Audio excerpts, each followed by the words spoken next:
नमस्कार। श्री राम पीजी महाविद्यालय 17 आरबी रायसी नगर के यूट्यूब प्लेटफॉर्म पर आप सभी का हार्दिक स्वागत है। मैं JR कडेला आज अपने ज्योग्राफी की क्लास में बात कर रहे हैं। देखिए, सबसे पहले मैं आपको बता दूं कि अगर किसी भी प्रकार का आप वीडियो देख रहे हो और किसी प्रकार की आपको कोई दिक्कत आ रही हो या कोई परेशानी का सामना करना पड़ रहा हो तो सबसे पहले आप हमारे कमेंट बॉक्स में अपना कमेंट कीजिए। दूसरी बात, अगर कोई वीडियो में टेक्निकल प्रॉब्लम आ रही है, आवाज़ साफ़ नहीं आ रही, वीडियो के अंदर क्लियर नहीं आ रहा, तो आप अपने कमेंट में लिख के हमें ज़रूर बताइए। रही बात कि कई क्लासों का जो सिलेबस है वो अलग अलग यूनिट में अलग अलग प्रकार का होता है। हम यहाँ पर कॉमन क्लास चला रहे हैं तीन जैसे BA फर्स्ट ईयर की second year, BA first year, BA BEd first year, MA previous, और जैसे BA third year, BA BEd third year और MA फाइनल। ये जो जैसे मान लो कि जिसकी जो बुक्स हैं मैं मानी इंडियन ज्योग्राफी तीनों क्लासों में लगती है, फिजिकल ज्योग्राफी तीनों क्लासों में लगती है, तो इनकी हम कॉमन क्लास लगा रहे हैं। और कॉमन क्लास में क्या होता है कि हो सकता है कि जो BA सिंपल बीएड है उसकी यूनिट फर्स्ट का टॉपिक BA बीएड सेकंड में सेकंड यूनिट में हो, ठीक है ना। तो BA बीएड जो हमारी सेकंड ईयर है उनकी जो बुक है समय में, लेकिन हो सकता है कोई टॉपिक आगे पीछे हो। इसलिए आप क्या करिए, मैं हमेशा आपको मेरी जो प्ले लिस्ट है, आप मेरी प्ले लिस्ट में देखोगे तो मैंने एक ही टॉपिक के 8-8, 10-10 वीडियो बना रखे हैं, 5-5, 6-6 वीडियो बना रखे हैं। जितने उसमें अधिकतम वीडियो बनते हैं मैंने बनाए हैं। लेकिन आप उसका क्या कीजिए, आप अपना टॉपिक देखिए कि टॉपिक कौन सा है।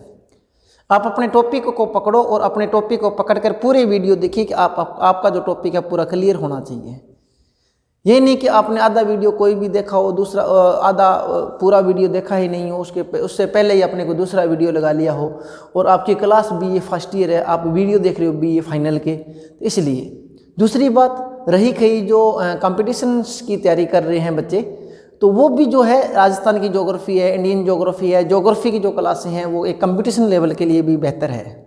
तो आप उसको अपने कंपटीशन लेवल में भी समाहित कर सकते हैं और वहाँ से आप राजस्थान GK की, इंडियन ज्योग्राफी की और रही बात ज्योग्राफी की आप तैयारी कर सकते हैं। तो आप उस मेरे वीडियो को देखने के लिए अपना जो है एक हम कह सकते हैं कि मन से उसको तैयार कीजिए, मन से उसको देखिए, अपनी मेहनत लगा के देखिए, ताकि आप अपना कीमती जो समय खराब कर रहे हो वो आपके भावी जीवन में काम आ सके।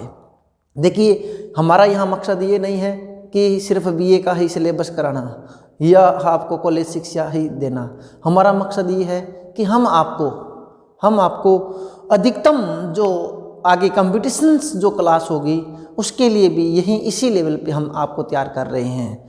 मेरी पूरी टीम का ये मेरे साथ जो सहयोग रहा उनके लिए सराहनीय जो प्रयास किए जा रहे हैं उनके मैं धन्यवाद का पात्र हूँ कि बहुत ही मेहनत के साथ ये जो वीडियो क्लास बना रहे हैं और समय समय पर आपको उपलब्ध करा रहे हैं।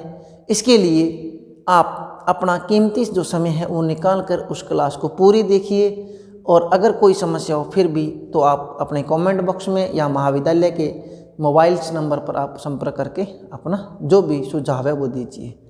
दोस्तों, आज अपने बात कर रहे हैं जो हमारी कल की जो क्लास थी उस क्लास की अगर बात करें तो हम कल की जो क्लास में पढ़ रहे थे वायुदाब पेटियां और पौने, ठीक है। वायुदाब पेटियां, वायुदाब पेटियां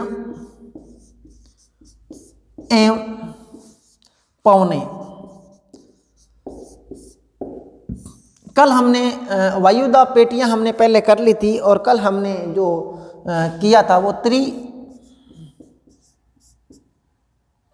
ठीक है, परिसंचरण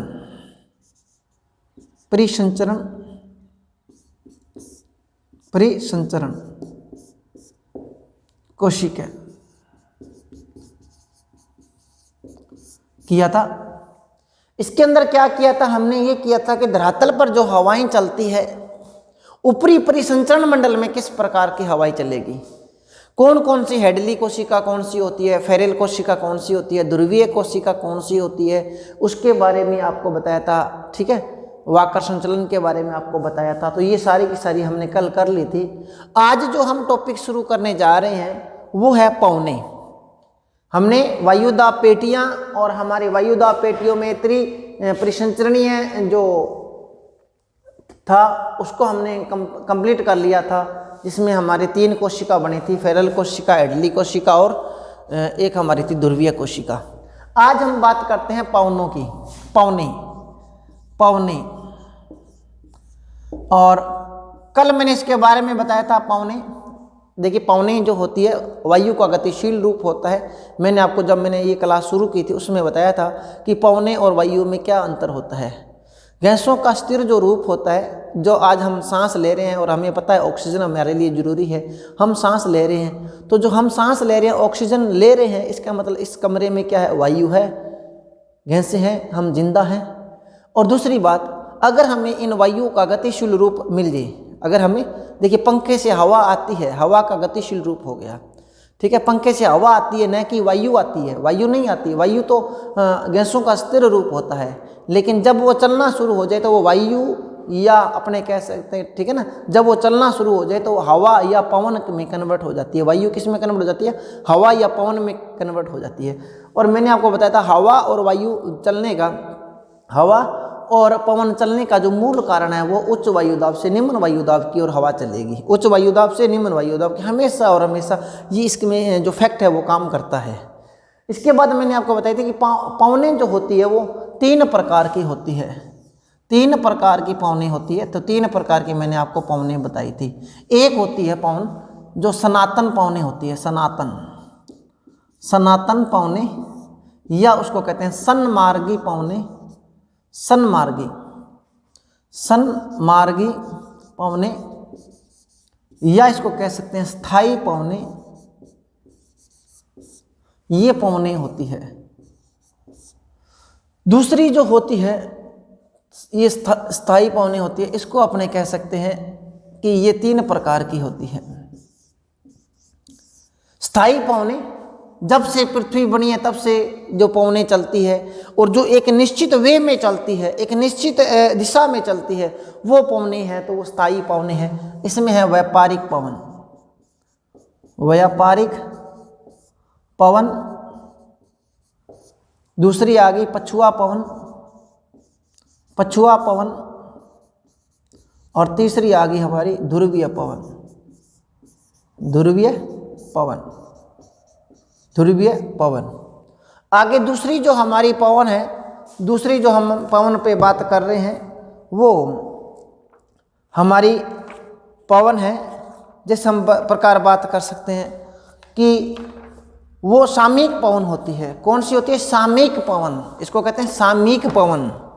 सामयिक, सामयिक पवन, सामयिक पवन, समय के अनुसार, समय या मौसम के अनुसार जो पवन चलती है वो सामयिक पवन होती है। इस पवन में मैंने आपको कल बताया था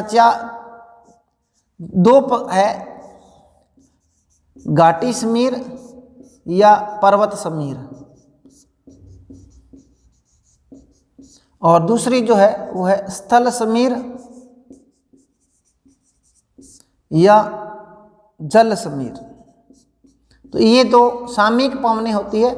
एक इसमें मैंने आपको बताया था मानसूनी पवने, 3 नंबर पे इसमें मानसूनी पवने। इसके अंदर मैंने बताया था एक आती है स्थानीय पवन, स्थानीय पवन जो स्थान विशेष पर चलती है। स्थानीय पवन जो पूरी पृथ्वी पर या कि अपने कह सकते हैं कि जिस स्थान विशेष पर चलती है उसके जैसी और कहीं नहीं चलती, वो स्थानीय पवन होती है। जो अपने स्थान से रिलेट रखती है या अपने स्थान से वो अपने कह सकते जिस स्थान पे चलती है वो उसी स्थान के नाम से जानी जाती है, तो वो स्थानीय पवन होती है। जैसे हम बात करते हैं चिनुक, चिनुक, हरमटन, फोग, बोरो, सिराको, लू, मिस्ट्रल,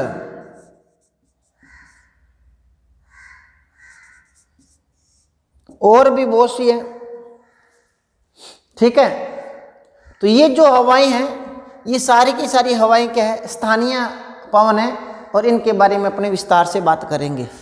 आज हम पहले शुरू कर रहे हैं सबसे पहले सनातन पवने। सनातन पवने, सन्मार्गी पवने, उनके बारे में बात करते हैं। देखिए, सनातन पवने या सन्मार्गी जो पवने होती है वो हमारी पृथ्वी पर जब से हमारी पृथ्वी बनी है तब से लेके और जब तक ये पृथ्वी रहेगी और ये वायुमंडल रहेगा तब तक ये हवाएं चलेगी। मैंने आपको बताया था कि 5 डिग्री उत्तर से 5 डिग्री दक्षिण, 5 डिग्री उत्तर से 5 डिग्री दक्षिण की ओर ये जो हवाएं चलती है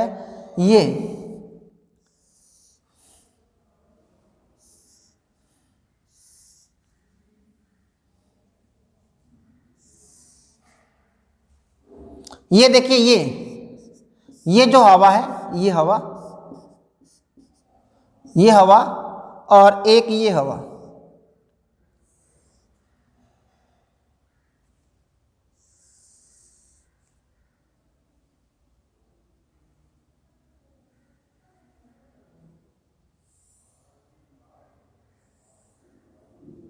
ये देखिए 5 डिग्री, ये हमारी थी 30 से 35 साउथ इक्वेटर, ये थी 60 से 65 साउथ इक्वेटर, और ये थी 85 से 90 साउथ इक्वेटर। देखिए ये हवा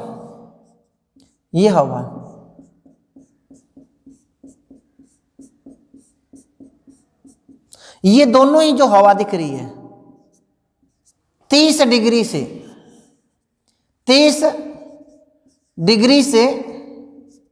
5 डिग्री साउथ और नॉर्थ इक्वेटर के बीच में जो हवा चलती है, 5 देखिए 30 डिग्री, ये 30 डिग्री, ये 30 degree north equator to 5 degree north equator, और 30 degree south equator to 5 degree south equator के बीच में ये जो हवा चल रही है इन्हें कहते हैं व्यापारिक पवन।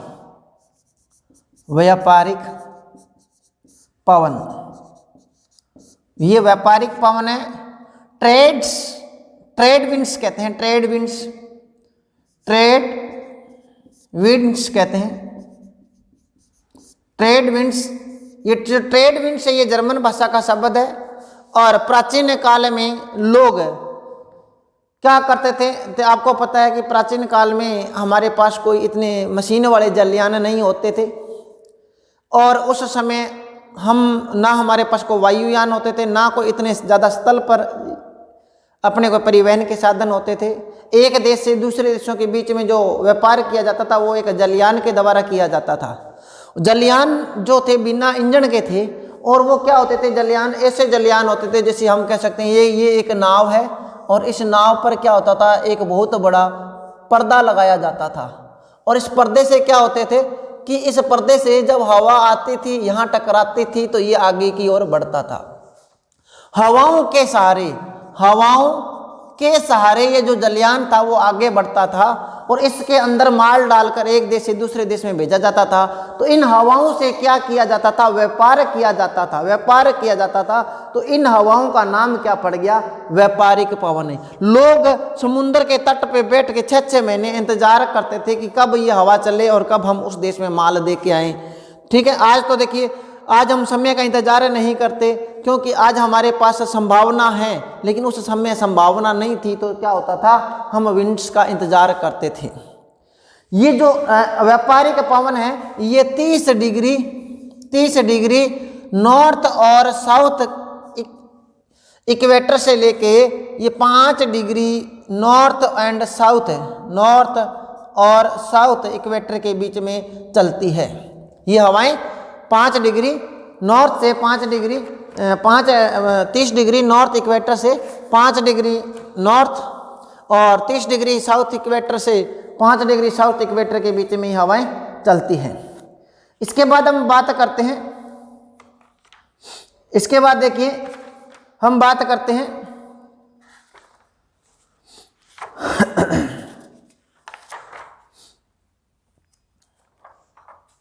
आगे हम बात करते हैं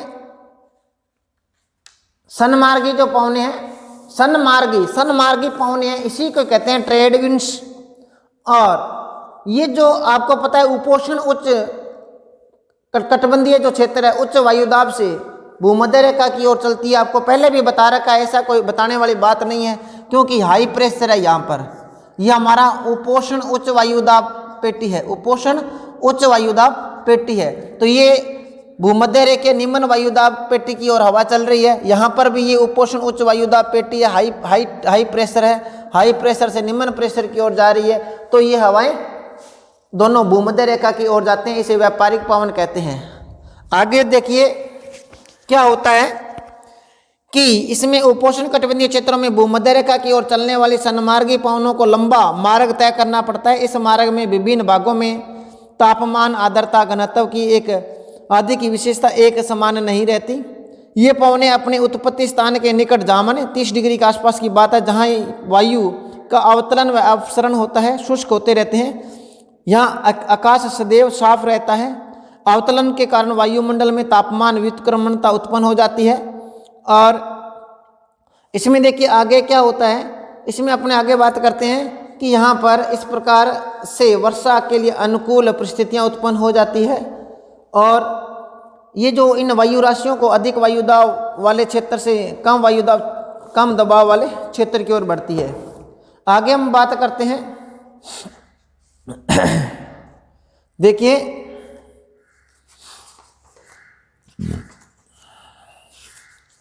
आगे देखिए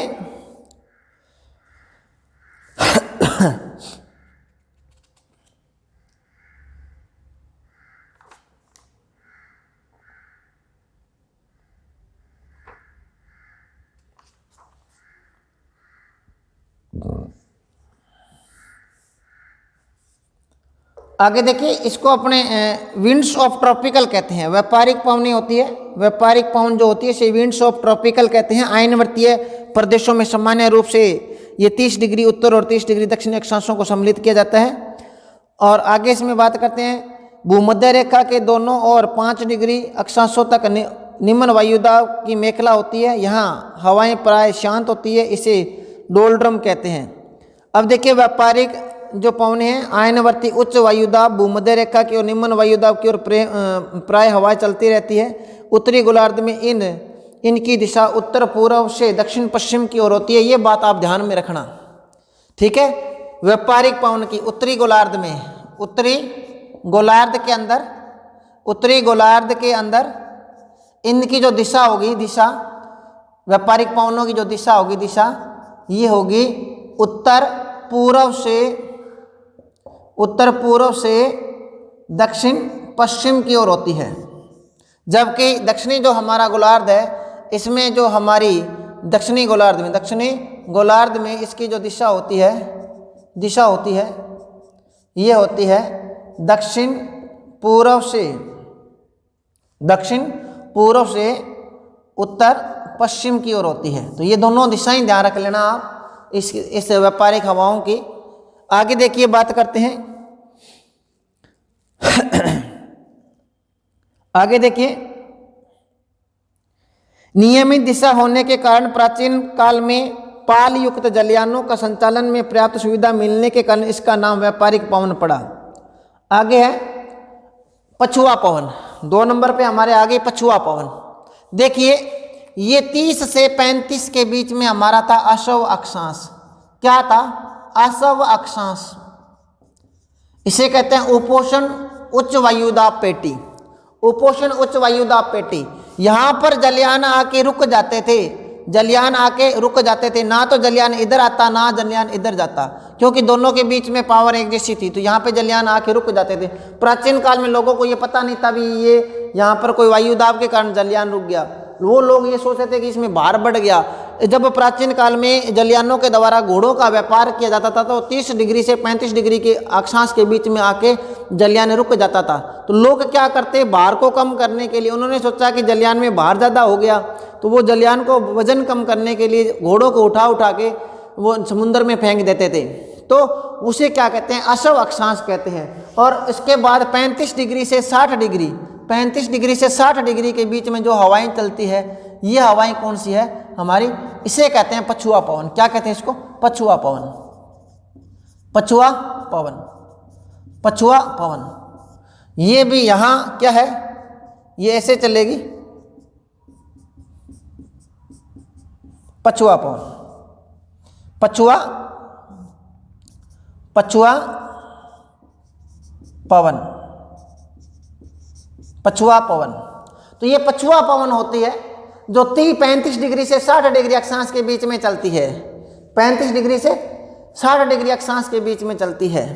अब देखिए इन हवाओं के अंदर क्या होता है, कोरियोलिस बल प्रभावी होता है, और इन हवाओं में पृथ्वी का जो घूर्णन होता है वो प्रभावी होता है, और कोरियोलिस जो बल प्रभावी होता है। तो इसमें क्या होता है, ये जो हवाएं होती है ये अपने मूल दिशा से घूम जाती है, ये हवाएं जो होती है अपने मूल दिशा से घूम जाती है। जब पृथ्वी अपने रूट पे घूमती है तो ये हवाएं की जो दिशा होती है वो ऐसे हो जाती है। वैसे तो ये हवा ऐसे चलती है, लेकिन ये दिशा ऐसे चल जाती है, ऐसे ऐसे हो जाती है। ठीक है, तो फेरेल के नियम के अनुसार, फेरेल के नियम के अनुसार, नियम के अनुसार पछुआ जो पवन है, पछुआ जो पवन है वो उत्तरी गोलार्ध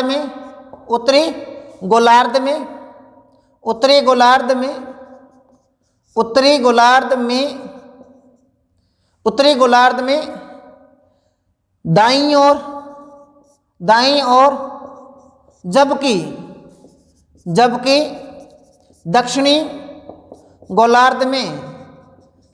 दक्षिणी गोलार्ध में अपनी बाईं ओर मुड़ जाती है, बाईं ओर मुड़ जाती है। ये फेरेल का नियम है, फेरेल का नियम। अब देखिए पछुआ पवनों पे लागू होता है, कौन सी पछुआ, किस पे लागू होता है, पछुआ पवन पर लागू होता है, पछुआ पवन पर। पछुआ पवने मूल, ये इसकी दिशा है, ऐसी दिशा में चलती है। इनकी जो मूल दिशा तो होती है ये उत्तरी गोलार्ध में इनकी मूल दिशा होती है दक्षिण पश्चिम से उत्तर पूर्व की ओर, ये इनकी मूल दिशा होती है। लेकिन ये अपनी मूल दिशा पर चलती चलती पृथ्वी के अंदर जो पृथ्वी अपनी दूरी पे जो घूमती है उसके कारण और कोरियोलिस बल के कारण क्या होता है, ये अपनी मूल दिशा से घूम जाती है, और तो ये जो मूल दिशा इसकी ये है, लेकिन ये इसमें क्या हो जाता है, ये हवा ऐसे घूम जाएगी। ठीक है, तो उत्तरी, आपसे पूछा जाता फेरेल के नियम के अनुसार उत्तरी गोलार्ध में व्यापारिक पवनों की दिशा किस दिशा में घूम जाती है। तो देखिए पछुआ पवन जो होती है उत्तरी गोलार्ध में अपने दाईं ओर, जबकि दक्षिणी गोलार्ध में अपनी बाईं ओर घूम जाती है। तो ये जो पछुआ पवन है ये दक्षिणी गोलार्ध वाली है, तो ये जो घूम के कैसे हो जाएगी, ऐसे हो जाएगी। ठीक है, ये ऐसे हो जाएगी, इसको मैं राउंड कर देता हूँ, और ये ऐसे हो जाएगी, इसको मैं राउंड कर देता हूँ। दोनों राउंड की हुई जो है हवाएं घूमी हुई होती है। इसके बाद हम बात करते हैं पछुआ पवनों के बारे में, बात ही करा रहे हैं। देखिए 30 से 35 डिग्री अक्षांशों के बीच में दोनों गोलार्धों में उपोष्ण उच्च वायुदाब की स्थिति पाई जाती है। इस प्रकार यह पेटी दो विपरीत धरातलीय हवाओं के बीच में विभाजन का कार्य करती है। इस शांत और अनिश्चित पवन वाले भाग में आने पर प्राचीन काल में घोड़े से लदे जलयान के संचालन में पर्याप्त कठिनाई होती थी। परिणाम स्वरूप व्यापारी जलयान को हल्का करने के लिए कुछ अश्वों घोड़ों को सागर में फेंक देते थे। इसी कारण इन्हें अश्व अक्षांश कहा जाता है। अब है पछुआ पवन, उपोष्ण उच्च वायुदाब से 30 से 35, ये जो हमारी पेटी है यहाँ से लेके 60 डिग्री दोनों के बीच में, दोनों गोलार्धों में चलने वाली पवनों को पछुआ पवन कहते हैं। इनकी दिशा उत्तरी गोलार्ध में दक्षिण पश्चिम से उत्तर पूर्व की ओर होती है। मैंने बता दिया दक्षिण पश्चिम से, ये मैंने पहले ही बता दिया, उत्तरी गोलार्ध में दक्षिण पश्चिम से उत्तर पूर्व की ओर होती है, जबकि दक्षिणी गोलार्ध में ये दक्षिण पूर्व से उत्तर पश्चिम की ओर होती है, उत्तर पश्चिम की ओर होती है। आगे दक्षिणी गोलार्ध में यह उत्तर पश्चिम से, दक्षिणी गोलार्ध में यह उत्तर पश्चिम से दक्षिण पश्चिम की ओर होती है। आगे दक्षिणी गोलार्ध में स्थल की कमी होने के कारण अब दक्षिणी गोलार्ध में क्या होती है, स्थल की कमी होती है, क्योंकि दक्षिणी गोलार्ध में जल ज़्यादा है, स्थल की कमी होने के कारण इनकी गति तेज होती है। यहाँ तूफानी हवाएं तूफानी हो जाती है और पछुआ हवाओं के साथ प्रचंड झंझा चला करती है। अब दक्षिणी गोलार्ध में क्या होता है, ये अक्षांश के ऊपर देखिए, यहाँ पर ये जो है यहाँ पर आएगा 40, 50 और 60, 40 डिग्री अक्षांश, 50 डिग्री अक्षांश और 60 डिग्री अक्षांश। दक्षिणी गोलार्ध की बात चल रही है। दक्षिणी गोलार्ध में हवाएं माने जल ज़्यादा होने के कारण धरातल होता नहीं है, हवाएं गति पकड़ लेती है, तूफानी अंदाज में हवाएं आती है, तो इसे कहते हैं गरजता 40, प्रचंड 50, प्रचंड 50,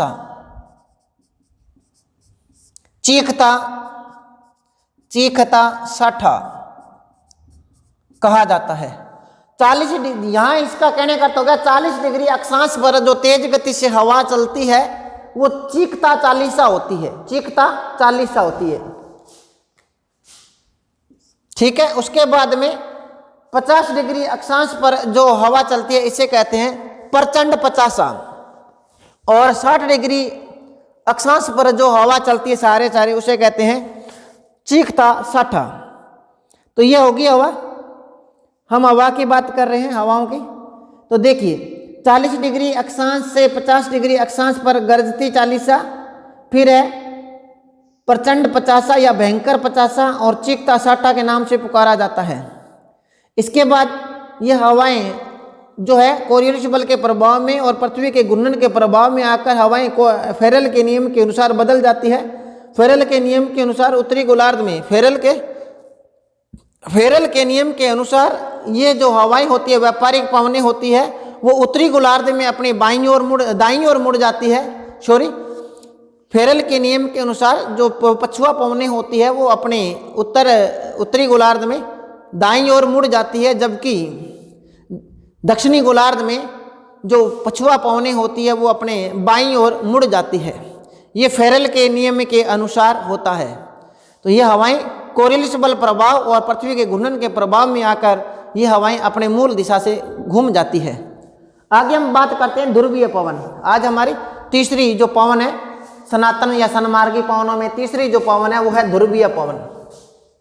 ध्रुवीय पवन, ध्रुवीय पवन होती है वो ध्रुवों से चल के आती है, इसलिए इसको ध्रुवीय पवन कहते हैं। ये ध्रुवीय पवन जो होती है वो ऐसे चलती है,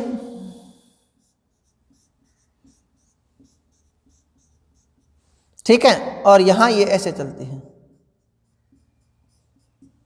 ये ध्रुवीय पवन है, ध्रुवीय पवन। काफी शीत होती है, शीत लहर चलती है यहां पर, शीत लहर। ठंडी हवा होती है, शीत लहर चलती है, तो इसे ध्रुवीय पवन कहते हैं। ध्रुवीय पवन की बात कर लेते हैं। इसे पोलर विंड कहते हैं, पोलर विंड। यह जो होती है यह 60 से 65 डिग्री अक्षांशों के मध्य गोलार्धों के गतिज न्यून वायुदाब मिलता है, जहां पर गर्मियों में अधिक विस्तृत होता है और जाड़े में ये लुप्त हो जाता है। ठीक है, इसके बाद क्या होता है, अलूशियन निम्न दाब और आइसलैंड न्यू दाब वर्ष भर बने रहते हैं। ध्रुवों पर अधिक शीत होने के कारण उच्च वायुदाब साल भर बना रहता है। यहाँ शीतोष्ण कटिबंधीय निम्न वायुदाब की हवाएं चलने लगती है। उत्तरी गोलार्ध में इन हवाओं की दिशा उत्तर पूर्व से दक्षिण पश्चिम की ओर होती है, और जबकि दक्षिणी गोलार्ध में यह दक्षिण पूर्व होती है। अब हम बात करते हैं, कल हमने कर लिया था ये त्रिदेशीय संचरण हमने कर लिया था। फेरल नियम जो है और हैडली जो चक्कर है ध्रुवीय कोशिका है। इसके बाद हम जो बात कर रहे हैं वो हमारी है मानसूनी सामयिक पवनें। हमारी सनातन पवनें हो गई है। सनातन पवनें में मैंने पछुआ पवनें, व्यापारिक पवनें और ध्रुवीय पवनों की बात की है। अब हम बात करते हैं सामयिक पवनें। सामयिक पवनें, सामयिक पवनें, सामयिक पवनें जो होती है वो 3 प्रकार की होती है।